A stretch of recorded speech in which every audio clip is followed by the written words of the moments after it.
Hey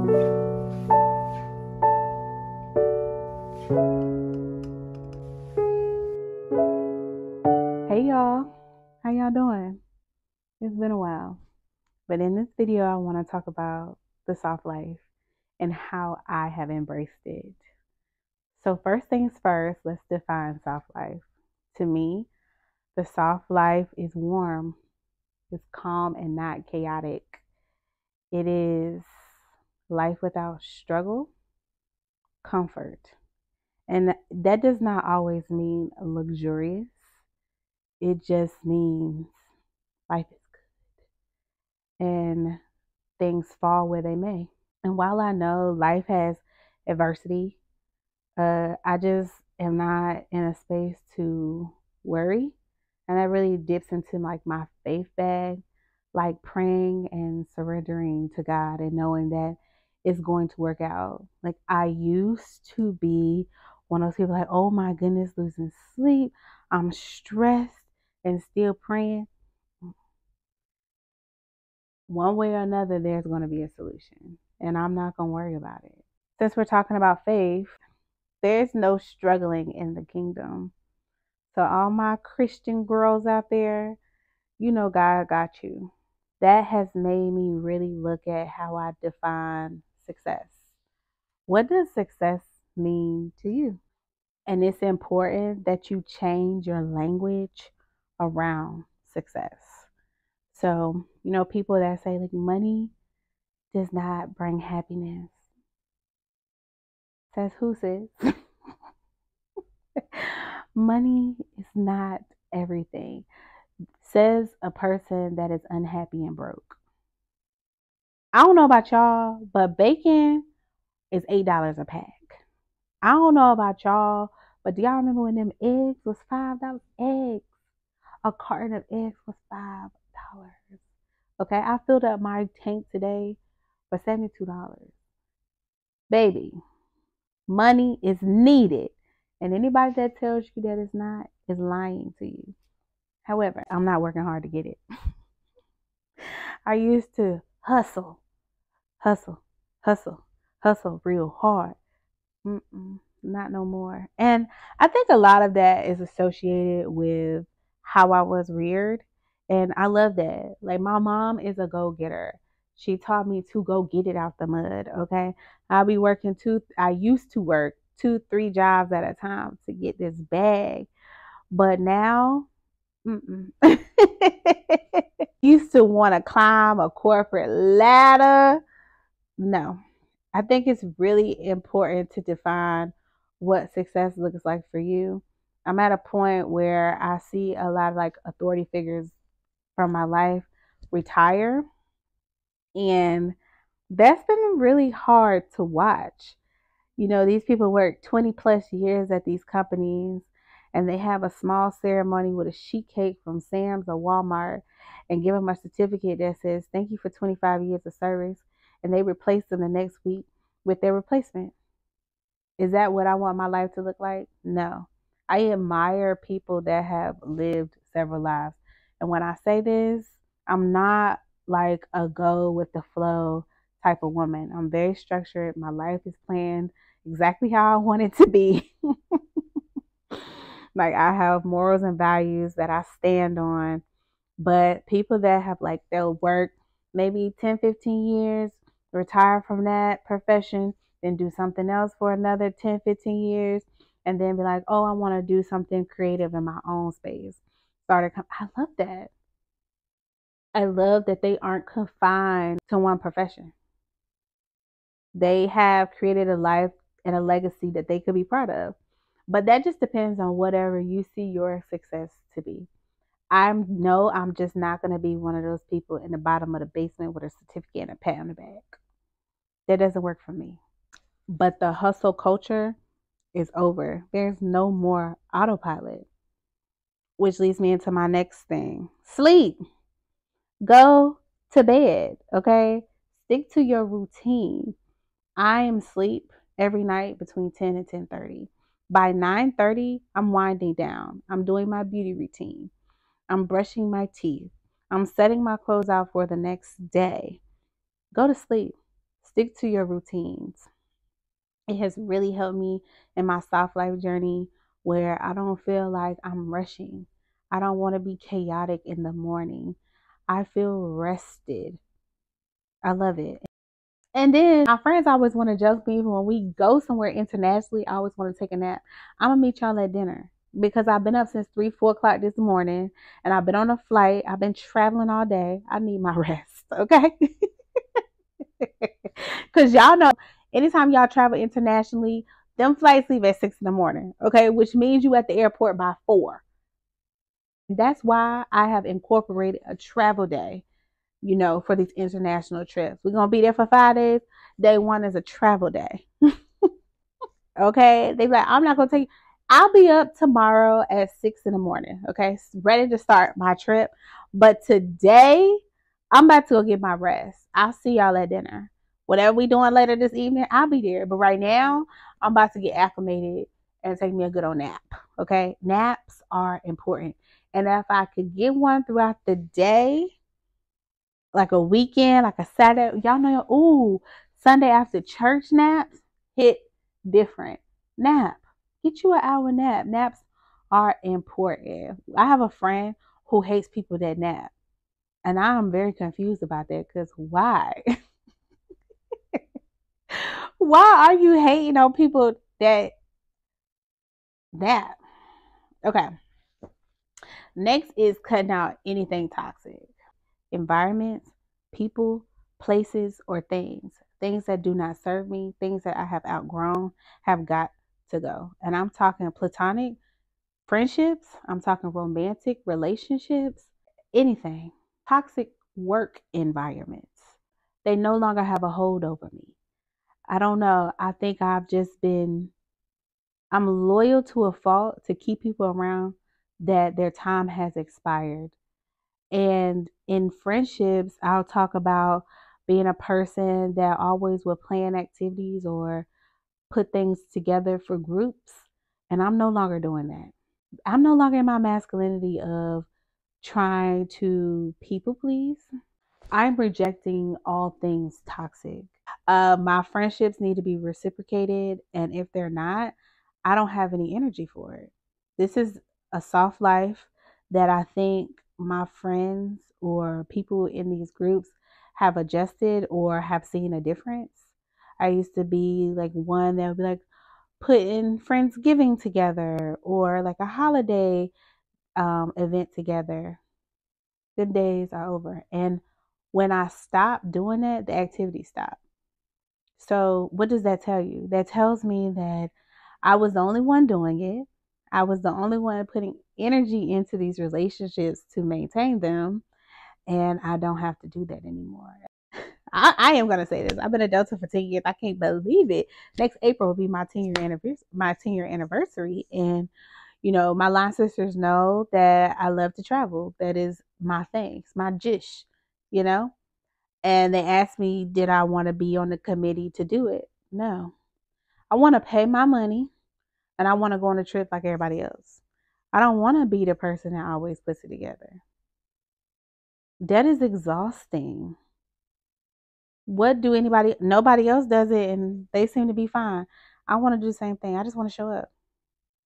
I'm in my soft life bag. Like, that's not a toxic group. That's just to show that I'm no longer in my masculine energy and I'm just not going to do it. Not just in my sorority, like in my friend group, I'm not doing it. I'm just showing up too. Like, I'm a Virgo, so I have an upcoming birthday and my friend is like, we can just share the weekend. I don't want to share them. I don't want to entertain people for an entire weekend. Those days are over. I only need a few hours to cut cake. And that's no shade. I just don't want to entertain people for an entire weekend. I'm so much in my soft life. Like, you either gonna come to the party for 3 hours or you're not. And that's okay. I don't want to do something Friday, Saturday, and Sunday. I'm going to do a birthday video, y'all. And I'm going to dive into that a little bit more. But that's just an example of what I'm not going to do. I'm going to throw myself a party for a couple of hours. We're going to cut cake and we're going to have some drinks and we're going to sing happy birthday and we're going to move on. Make sure you please look at my Amazon wish list. Send a gift. If you can't make it, make sure you send me a gift. I just don't want to do it. And I know it, like, I think with my friends, it came off like, ugh, like she don't want to share her weekend with me. It has nothing to do with you. It has nothing to do with you. It has everything to do with me. Okay. Now, romantic relationships, what I'm not going to do is anybody that lies, cheats, anything that makes me feel less than. If I'm uneasy, nothing. Anything that makes me feel like I'm not a priority of your life, no. Toxic men, yuck. And I used to really talk about my dating relationships a lot, but it has become so exhausting. And in my soft life, I just don't want to do that. I am going to be loved. I am going to be nurtured in my relationships. My man will cherish me. I'm no longer in a space of desperation to want to be with somebody. Y'all want to talk about that though. Not only do I limit like talking about my experience on social media, but even in my social groups, I don't want to do it. And it comes off as me being secretive, but it's not me being secretive. It's just something that is near and dear to my heart. And I have to be vulnerable with these men that I share my time with. And I don't want to share that with anybody. I'm not ready to share it. You're either going to respect my boundary or you're not. My business with my man is my business. Soft life. I'm not on here dragging men or whatever. I don't deal with those type of men. And I feel like every time I disclose like my thought on dating or the men that I choose to date, it triggers people and they feel like they need to school me on what I should accept. Or, you might need to bring down, like projecting. They project. And I just don't have the space for that. This is my life. These are the people that I choose to be in my life. And I'm picky. To tie all that in together with friendships and men, I have also learned that some people are just natural haters. Your mammy was a hater, your auntie was a hater.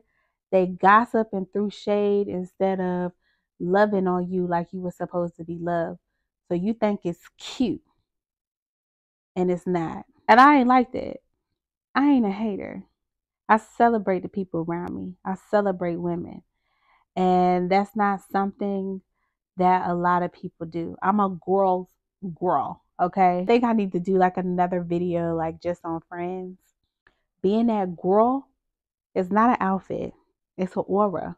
It's a light that shines that cannot be dimmed no matter how many people try. It's a pure heart. You either got it or you don't.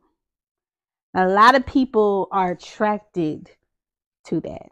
And I've had to learn that. And it's very hard because I'm such a lover, a girl's girl. And it's hurtful because I be loving these people. And then I replay things with a backhanded compliments or like the hidden things. So yes, my friendships have changed drastically. I'm very private and very reserved in all my friendships. And I talked about friendships, but also about I had a woman in my life that has been in my life all my life. And every time I would come around her, my body would literally tense up. I hated it. It was a project. I felt so obligated. Okay. And one time I had told her a story about the airport, like something ain't got nothing to do with her. And she was like adding her 2 cents that I didn't ask her for. And look, I'm very respectful. And I was like, I don't feel that way. And I just feel like at this moment when I'm sharing this with you, you're taking a side of somebody you don't even know. And her response was, I'm 30 years your senior. What does that have anything to do with? Just very bitter. Bitter because of relationships that didn't happen in her life. Bitter because I'm able to travel and do different things at 32 than what she was able to do being masculine, working for 40 years somewhere she really didn't like and missed out on opportunities. I don't know. This is me assuming. Just just bitter. And it just showed so much in that moment. I hung up the phone and I blocked her and I haven't talked to her in 2 years. And when I say I have not missed that relationship, I don't care who you are. If you make me feel less than, if you make me feel like I have to prove myself to you, you make me try to make me feel small because I'm 30 years younger than you. No, this was not an accountability moment. This was nothing that I was asking her opinion on. I was simply just sharing a story. And in that moment, she started saying things of like how she always felt. Like things started coming up, and it went into like my relationships. And I confided in her about my relationships. And as a single woman that was 30 years my senior, I would hope that she would relate to my story of dating and being vulnerable with these men. But a lot of times when you share those things, people forget like their own story. They forget like their own journey or what they've been through. It's always like, oh, I would never do that. Are you sure? Because I remember in 2015 when you was talking about blah, blah, blah. You know what I'm saying? But in the soft life, baby, we don't got to worry about that. We block and move on, child. Because that's not what I'm doing. Like, my life has upgraded in so many ways by cutting people out, by removing myself from certain situations, dealing with certain people, being more reserved. My life has upgraded in so many ways. I talk to God. And then getting dressed, that is such a thing because and getting dressed is a cute lounge set. Cause honey, I'm not going to put on a full outfit every day. I actually did a video about like changing your at home attire. So like cute pajama sets, cute lounge sets, like girl just looking put together at all times. All of that has to do with the soft life. I hope y'all have enjoyed this video. This is just where I am of understanding my femininity, truly embracing the soft life and everything that it affords me. I hope that you all can use some of these tips. I will see y'all on the next video. Bye.